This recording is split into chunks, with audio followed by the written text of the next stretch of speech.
Bonsoir. Vers la pleine reprise des activités commerciales à Conakry, une réunion ce vendredi au gouvernorat appelle les commerçants à ouvrir boutiques et magasins contre garantie sécuritaire. C'est à suivre.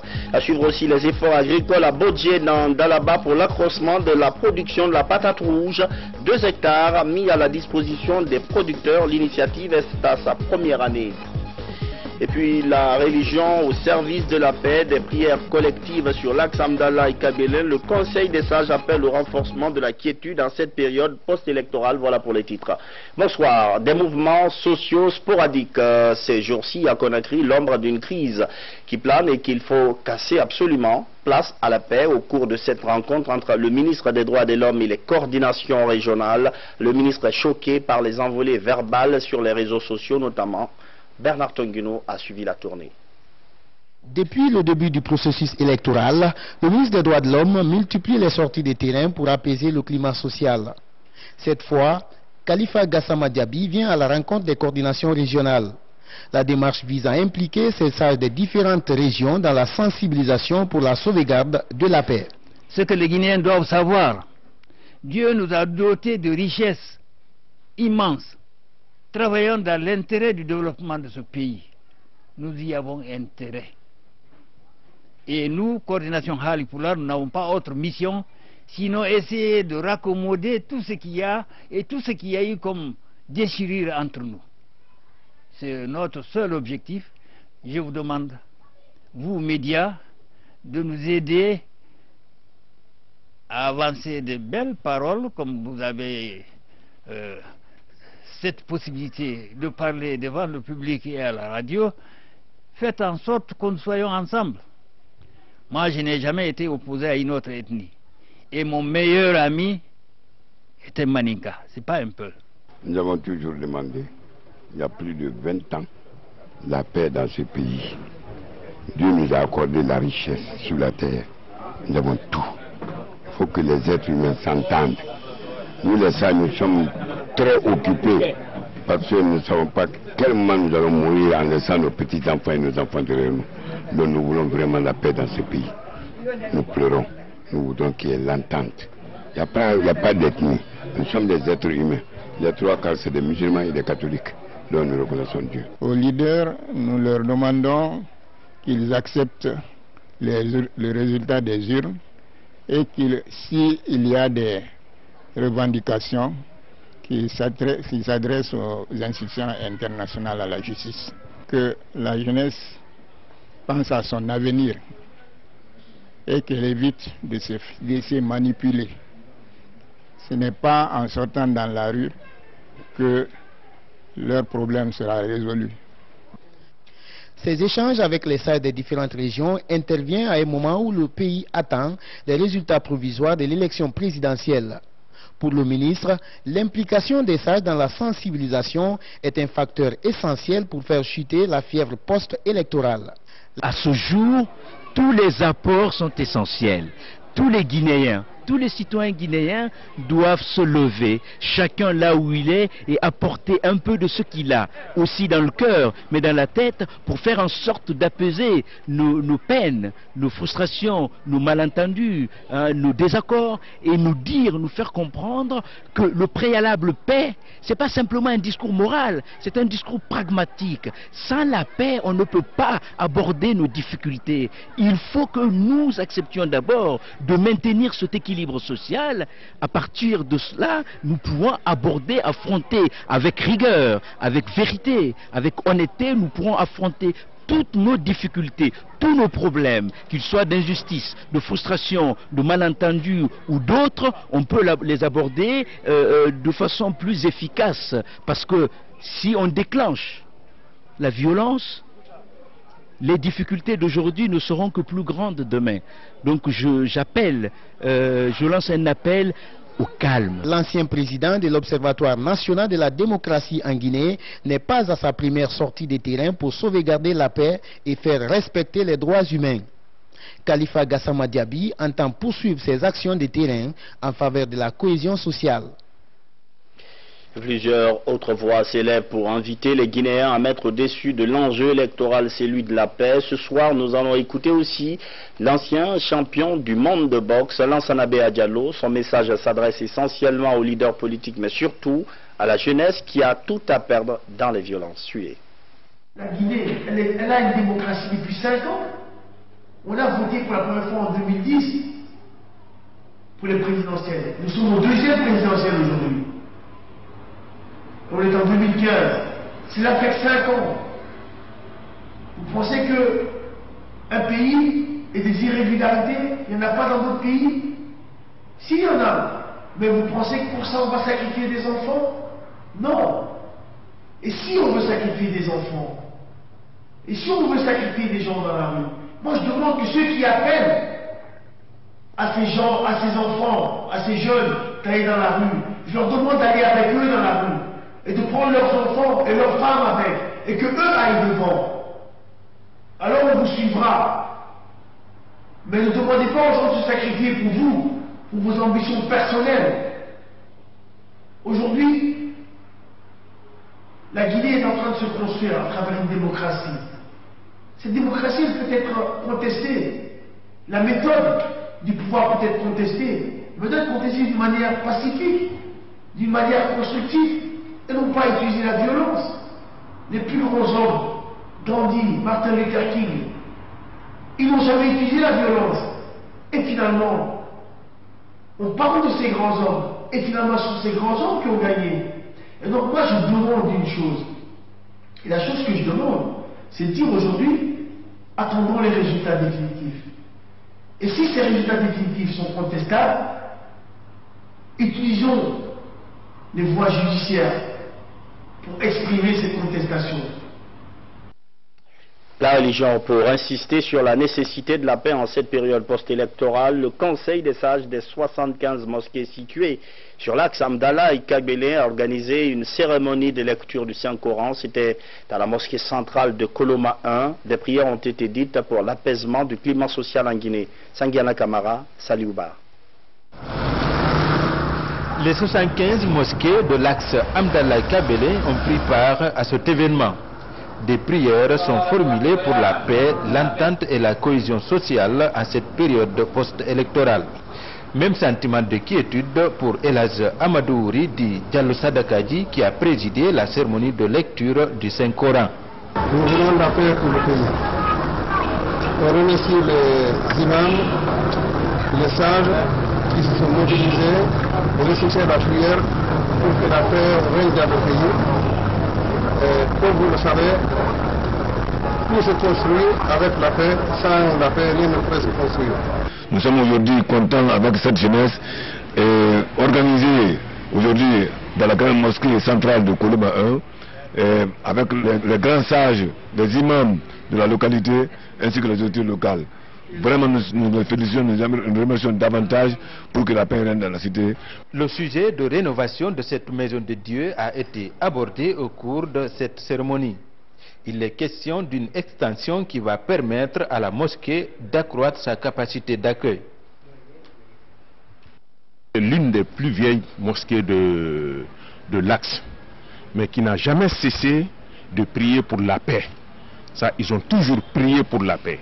Et nous demandons au gouvernement de penser réellement à la reconstruction réelle de cette mosquée, parce que la mosquée là a eu à se battre effectivement pour la paix sur l'axe là. Hier et ce vendredi, quelques boutiques et magasins ont ouvert, mais le gouverneur de Conakry vise une activité commerciale élargie à tous les acteurs économiques. Sa rencontre ce matin avec le ministre de l'administration du territoire et les administrateurs de marché vise à rassurer les commerçants. Ils sont invités à reprendre leurs activités dans la sécurité. Moussa Bangoura, Al-Gassimoba. Le ministre de l'administration du territoire et le président du conseil de ville échangent avec les administrateurs des différents marchés de la capitale. Préserver les marchés de la colère des vandales après les élections est le grand enjeu de cette rencontre. Ces deux personnalités ont invité les acteurs économiques à la culture de la paix, la cohésion sociale, mais aussi appelé les commerçants à réouvrir les boutiques dans la sécurité. Le marché brasse beaucoup de monde. Le marché brasse beaucoup de marchandises. Le marché brasse donc beaucoup d'intérêts sociaux et économiques. Vous ne pouvez pas, dans un tel contexte, ne pas penser aux problèmes de sécurité. Et je crois que c'est donc l'une des priorités aujourd'hui de monsieur le gouverneur de la ville de Conakry, la sécurisation du patrimoine des commerçantes et des commerçants guinéens, mais la sécurisation même de leurs personnes physiques. Nous sommes très ravis. Je crois que cela, à partir de l'instant, serait amplifié dans les marchés parce qu'une décision portant gestion de la paix et de la sécurité vient d'être prise dans la salle. Cette décision a mis en tête les femmes. Les femmes sont les porteuses de la paix. Les femmes sont les porteuses de l'unité et elles encombrent ou elles introduisent tous les éléments du marché, les hommes, les administrateurs, les conseils de discipline, dans tous les marchés de Conakry pour que nous allions encore davantage à la paix. Pour renforcer la cohabitation pacifique des communautés, une commission chargée des affaires sociales est créée dans chaque marché de la ville. Cette commission servira désormais d'interface entre les marchés et les autorités compétentes. Les commerçants sont rassurés. Toucher, de dire aux commerçants d'être très prudents, de cultiver l'amour, la paix pour sauver les biens que Dieu l'a donné. Qui s'occupe de ses affaires, aller chercher ce que Dieu l'a recommandé de faire son commerce. Les prochains jours, le ministre Bourema Condé, en compagnie du président du conseil de ville, se rendra dans les mairies. Objectif, sensibiliser les administrateurs décentralisés à reprendre les activités dans l'intérêt supérieur de la nation. Le ministre Bourema Condé, qu'on va retrouver tout à l'heure, une sortie pour aborder la question cruciale de l'installation des délégations spéciales. Leur recomposition avait été adoptée et consignée dans les accords du 20 août dernier. Suivez. Suite aux recommandations du dialogue politique interguinéen et l'accord subséquent du 20 août 2015 relatif à la recomposition des 128 délégations spéciales du pays, le ministère de l'administration du territoire, dans la mise en œuvre de cet accord, a demandé à la mouvance et à l'opposition de lui communiquer les noms des citoyens retenus à cet effet. Notons que cet exercice a pris du temps au niveau des états-majors politiques. Après le dépôt des listes, le département a pris l'arrêté numéro 4631 portant nomination des membres des délégations spéciales le 1er octobre 2015. Juste sur le point d'être publié, des corrections souhaitées et par l'opposition et par la mouvance ont empêché la diffusion de l'arrêté. Ces corrections, à présent achevées, et ce conformément aux vœux des deux parties, je demande des diffusions du présent communiqué à Madame et Messieurs les gouverneurs de région pour le suivi et à Mesdames et Messieurs les préfets pour exécution, l'installation effective dans leurs fonctions des membres désignés et conséquemment nommés. La Direction nationale de l'administration du territoire est à leur disposition pour toute information complémentaire. La région de Kankan, beaucoup de travaux sont achevés dans le cadre de la célébration de la prochaine fête nationale. Le visage de la région a véritablement changé. Le reste des infrastructures sera également livré avant fin 2015. C'est du moins ce qu'ont promis les responsables des entreprises contractuelles. Le point avec Mohamed Lamine Camara. Prévu précédemment à Kankan, le 57e anniversaire du 2 octobre a été commémoré à Mamou. Mieux, les entreprises engagées dans le projet de réalisation des infrastructures dans la région de Kankan sont à pied d'œuvre pour achever les travaux d'ici la fin de 2015. Déjà, les édifices de la première tranche, comme le bloc administratif du gouvernorat de Kankan, le lycée d'excellence, sont quasiment dans le délai imparti par la SOGEFEL. Nous avons vraiment rempli notre contrat. On a pris l'engagement de terminer ce bâtiment avant le 2 octobre et cela a été fait. Ça, c'est une satisfaction pour nous. Le lycée d'excellence de Kangankura également est dans la même situation. Là-bas aussi, c'est presque terminé. La place publique et la maison des jeunes au compte de la deuxième tranche sont aussi en cours d'achèvement. Les populations et autorités locales de Kankan apprécient la réalisation rapide de ces infrastructures. Au jour d'aujourd'hui, SOGEFEL a prouvé que oui, nous les Guinéens, l'État guinéen ne doit même pas sortir maintenant de ce pays pour partir chercher des entreprises pour venir faire des réalisations. SOGEFEL a fait ses marques. Après cette visite de ce matin, je me rends compte qu'effectivement le bâtiment est achevé. Tous les travaux sont pratiquement achevés. Je me rends compte que pratiquement c'est la seule entreprise qui est à plus de 90% sur la plupart de ces chantiers de réalisation. Aujourd'hui, le visage architectural de la ville de Kankan change de plus en plus à travers ces infrastructures réalisées au compte de la fête tournante du 2 octobre. Deuxième titre de l'actualité ce soir, la production de la patate rouge au centre des préoccupations de l'Union des femmes pour le développement durable de Bodje, c'est dans la préfecture de Dalaba. Cette jeune association, créée il y a seulement un an, vient de lancer ses premières opérations sur un domaine de 2 hectares. C'est un financement d'une ONG allemande. Reportage Mamadou Paté-Baldé. En Guinée, la production de la patate rouge est en nette progression. Riche en vitamine A, la patate rouge est d'un apport nutritif appréciable. À Dobodje, dans la préfecture de Dalaba, l'Union des femmes pour le développement durable s'intéresse à la production du tubercule. L'Union vient de lancer sa première campagne.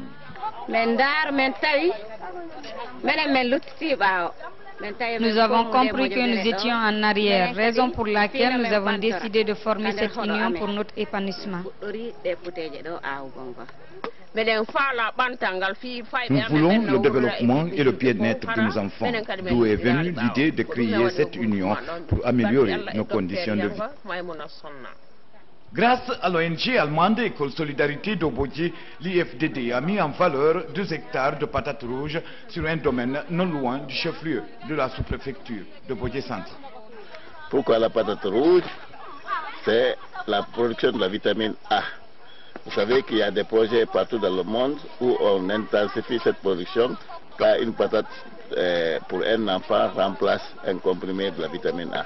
Et c'est notre objectif, c'est notre but pour que ces femmes-là arrivent à produire ça suffisamment. Ici, nous avons donné l'occasion à ces femmes de tout produire sur place, ici à Dobodje, et nous avons mis le terrain à leur disposition parce que le problème de terre est brûlant dans le Fouta.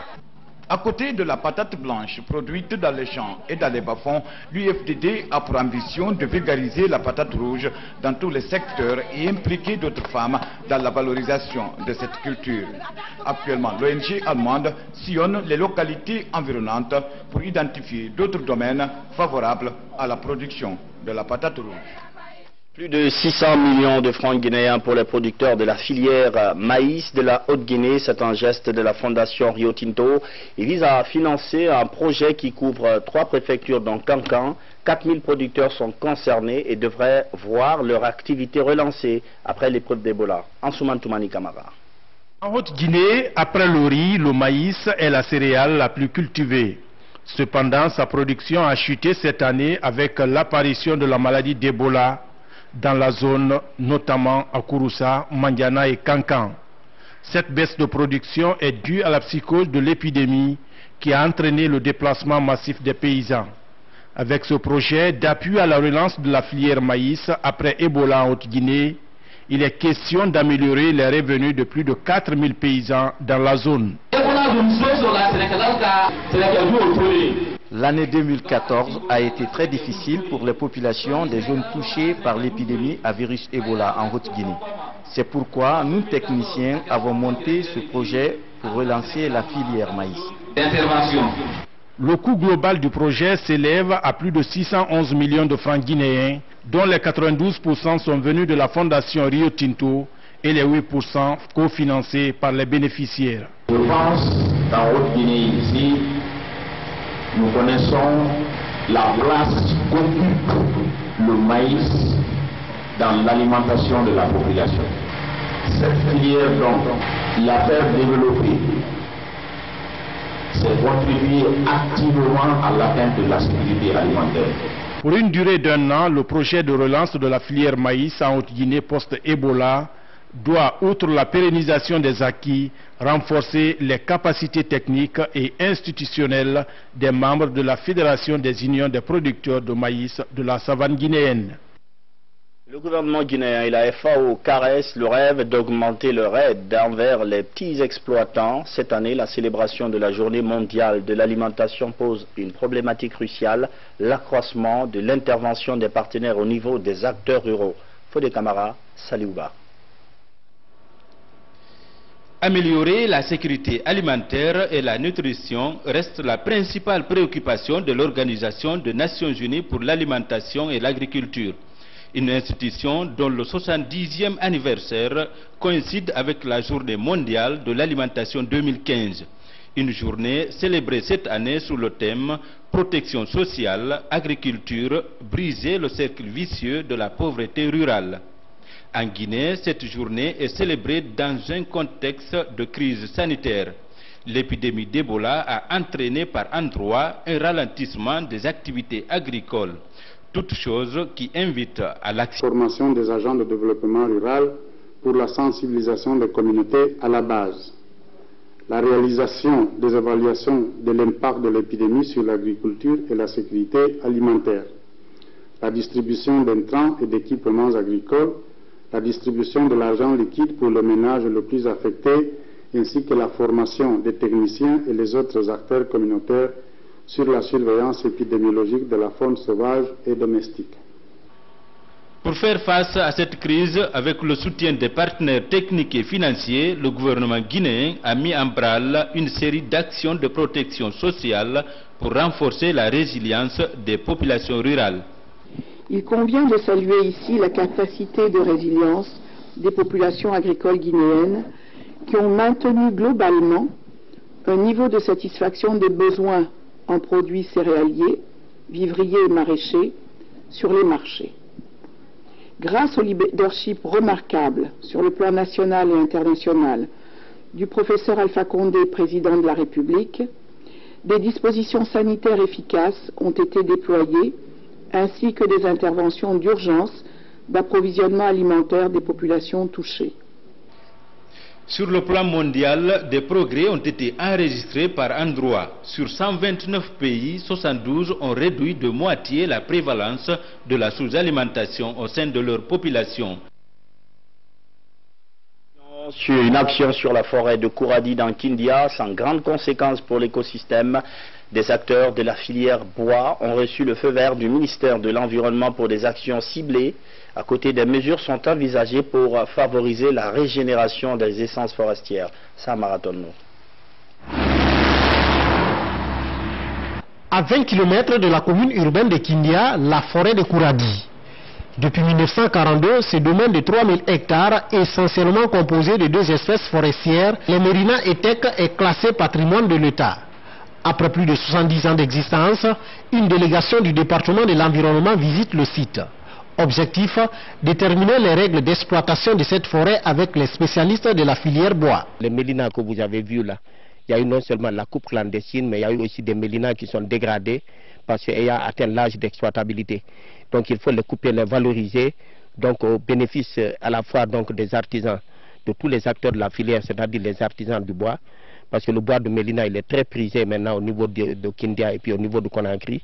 Il vaut mieux donc valoriser ce bois, valoriser aussi les produits, les déchets, les valoriser sous forme de bois énergie, c'est-à-dire bois de chauffe et puis charbon de bois, et puis aussi voir un peu comment parallèlement travailler aussi les pépinières pour faire le reboisement pour régénérer la zone.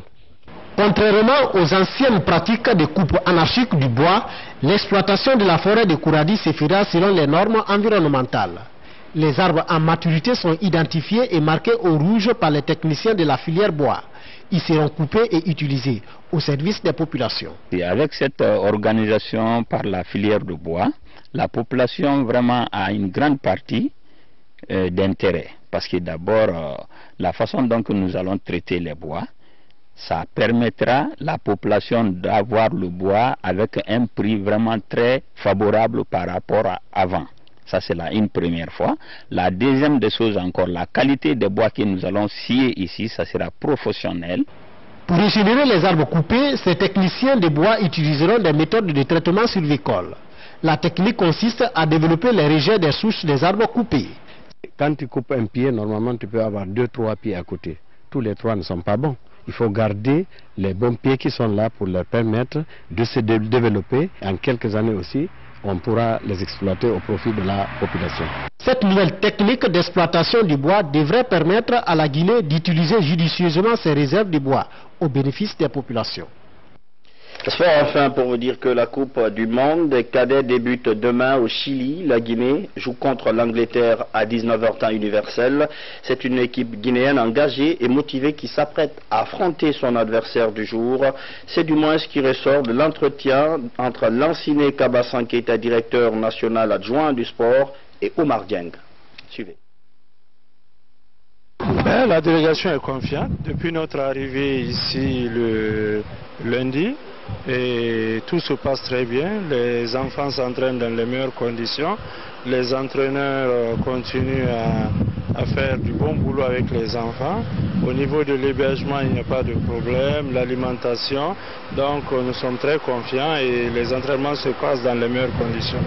Et donc nous remercions le gouvernement guinéen qui a pu mettre tous les moyens à disposition de cette équipe pour faire ce voyage et participer à cette Coupe du Monde dans les meilleures conditions.